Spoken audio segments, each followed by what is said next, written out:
Good Morning Business, le grand entretien.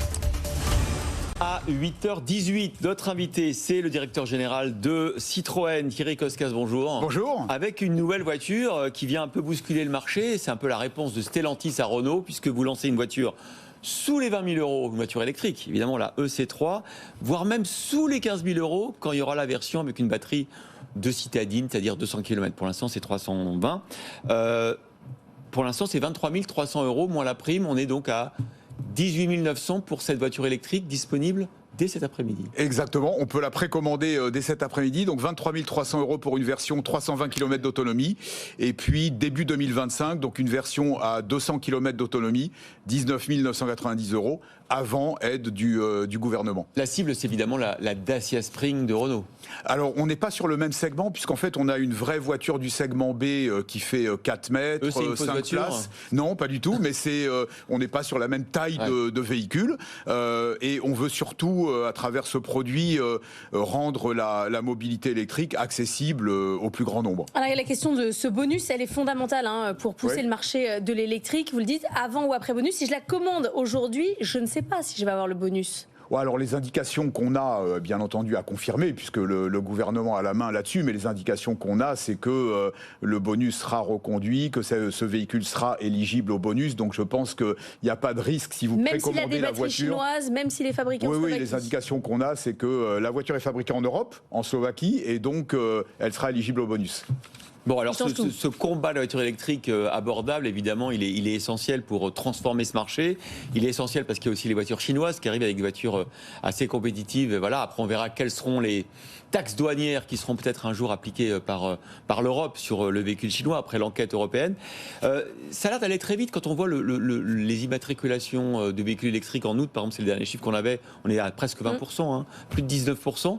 Cette transformation du marché, est-ce qu'elle vous surprend? Est-ce que l'électrification du parc va plus vite que ce que vous aviez dans vos plans stratégiques? Non, elle est conforme à ce qu'on imaginait, mais il va falloir passer des étapes supérieures maintenant, parce que si on veut être à horizon 2030-2035 en full électrique, il faut qu'on continue à accélérer, et on ne peut le faire que si la majorité des clients se dit « Ah bah tiens, je peux acheter une voiture électrique ». Il y avait aujourd'hui des blocages parce que ça coûtait encore cher, et aujourd'hui on leur dit « Non, mais vous pouvez acheter une voiture électrique, c'est parfaitement à votre portée pour l'ensemble des clients ». Mais il a quand même fallu rogner sur certaines choses quand même pour réussir à sortir ce prix. Elle ressemble à quoi à l'intérieur? Elle est particulièrement simple, il n'y a pas d'option, c'est un prix quand même qui défie toute concurrence. C'est un travail d'optimisation de tous les éléments. On a d'abord une nouvelle plateforme dédiée qui a été conçue 100% électrique au départ. On a un procédé de fabrication qui est super simple. On met 25% moins de temps à la fabriquer que la C3 actuelle. Et puis on a tous les éléments qu'il faut. Dès la version de base, vous avez la clim, la direction assistée, les vitres électriques, le radar de recul. Vous avez absolument tous les éléments. Mais c'est vrai qu'on a une diversité qui est super simple, y compris pour le client, puisqu'il n'a que à choisir entre deux versions.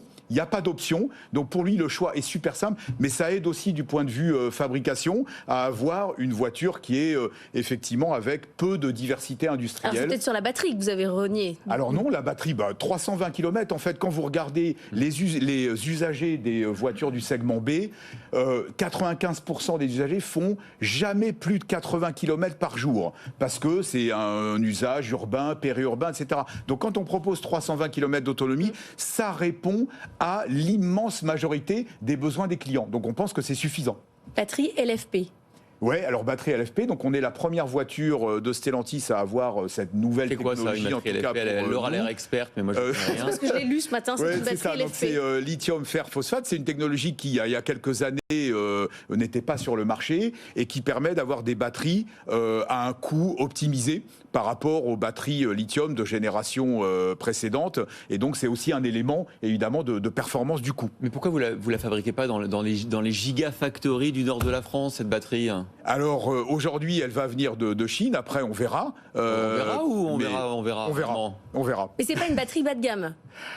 C'est pas ça que ça veut dire. Non, pas du tout, parce que là, pas du tout. La batterie, elle a 320 km d'autonomie, elle délivre la puissance qu'il faut sur le véhicule, elle a évidemment tous les critères de sécurité, de tout. C'est simplement une nouvelle technologie et qui apporte un bénéfice pour le client, simplement parce qu'elle est moins chère que les technologies actuelles. Alors c'est aussi, en dehors de la fiche produit qu'on a bien décrite là, c'est aussi un enjeu stratégique pour vous, parce que Citroën, vous souffrez un peu quand même, hein, depuis 2019, vous avez perdu 25% des ventes, vous avez été amputé en quelque sorte de la partie premium avec la DS, hein, qui était détachée de Citroën.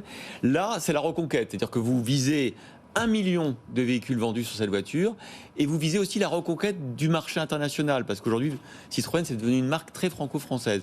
Ça fait beaucoup d'enjeux, hein, pour un seul véhicule. Hein. Ouais, mais on ne compte pas d'ailleurs seulement sur ce véhicule. On a, dès le mois de septembre, on a arrêté l'érosion de nos ventes. Donc on est revenu au-dessus de l'an dernier en part de marché. Alors on n'est pas au niveau qu'on voudrait être. On veut vendre 1 million de voitures dans le monde, 700 000 en Europe, 300 000 en dehors de l'Europe. Alors encore une fois, on compte beaucoup sur la dynamique commerciale qu'on est en train de relancer. Je peux vous dire que dans toutes les équipes Citroën, chez tous les concessionnaires, il y a une nouvelle dynamique, mais aussi les nouveaux véhicules. Et effectivement, quand IC3 va arriver, ça va aussi nous permettre d'atteindre un nouveau marché sur lequel aujourd'hui on n'est pas.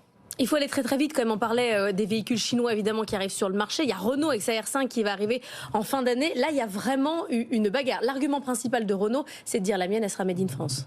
Ouais, alors pour nous, je peux vous dire que c'est pas la bagarre aujourd'hui. Pour nous, c'est la fête. C'est plutôt la fête, parce que c'est la fête de Citroën, parce qu'on est les premiers. Vous avez 6 mois d'avance, du coup. On est les premiers et les seuls à annoncer une voiture électrique populaire et abordable pour tout le monde. Après, on imagine que dans le futur, on sera pas forcément les seuls, parce que il y a effectivement un trou dans le marché aujourd'hui, mais Citroën est le premier, et pour nous, c'est vraiment ça qui compte. Hein. Bon, Dacia est aussi en dessous des 20 000, non ?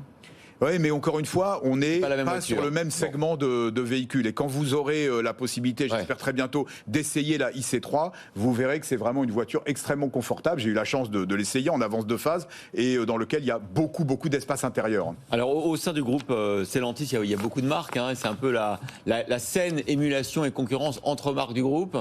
Est-ce que chacun a un positionnement particulier ? Quelle est la feuille de route qu'on vous a donnée pour Citroën ? Effectivement, on essaye qu'on ne se marche pas sur les pieds et qu'il n'y ait pas toutes les marques qui soient sur les mêmes créneaux.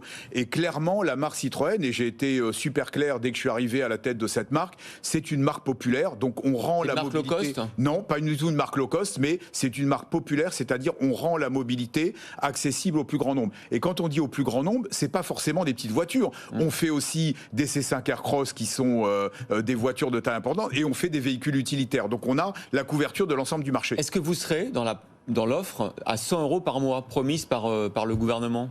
On est aujourd'hui, quand on a fait les calculs, vous prenez la voiture à 23 300 €, donc la voiture de 300 km. Si vous prenez le bonus 5 000 €, vous savez qu'en fonction des conditions de revenus, on peut avoir un bonus de 7 000.